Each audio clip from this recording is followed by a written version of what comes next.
लेना अपने कमरे में है, जीवंत रंगों की दुनिया में डूबी हुई है क्योंकि उसका ब्रश कैनवास पर नृत्य करता है। लीना के चेहरे पर एक मुस्कान आती है जो उसकी कलात्मक रचनाओं के जीवंत होने के आनंद को दर्शाती है।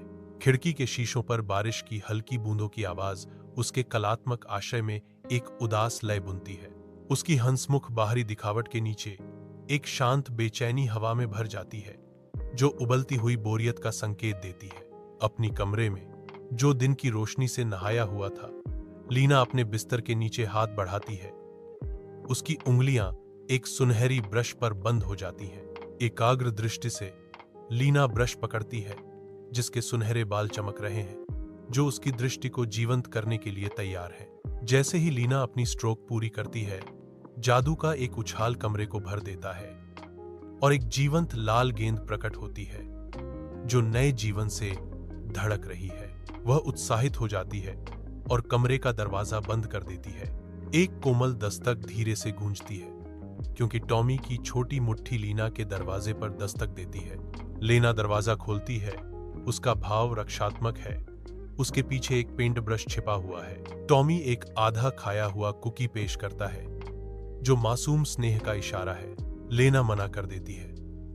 उसका सिर थोड़ा हिलता है, मिठाई की पेशकश को अस्वीकार करते हुए। टॉमी का चेहरा उतर जाता है क्योंकि वह मुड़ जाता है। उसका छोटा सा आकार निराशा में पीछे हट जाता है। लेना अपने कमरे में अकेली बैठी है।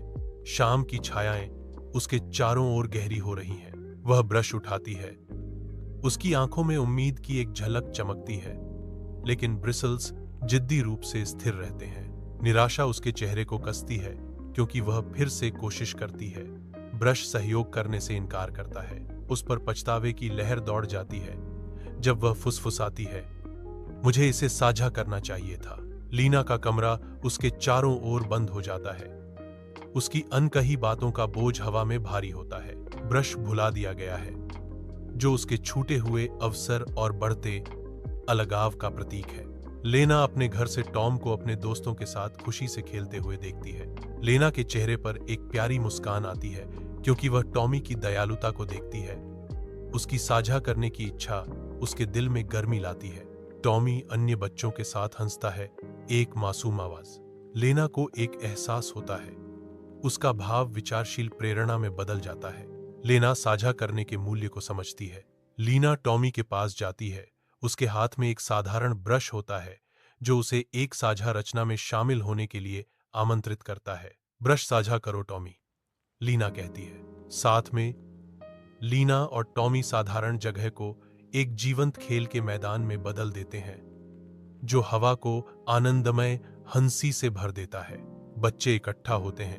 उनके चेहरे खुशी से चमक रहे हैं क्योंकि वे नवनिर्मित खेल के मैदान में आनंद ले रहे हैं। एक जादुई चरम सीमा में ब्रश एक नई चमक छोड़ता है जो उनकी साझा रचना के पूरा होने का संकेत देता है।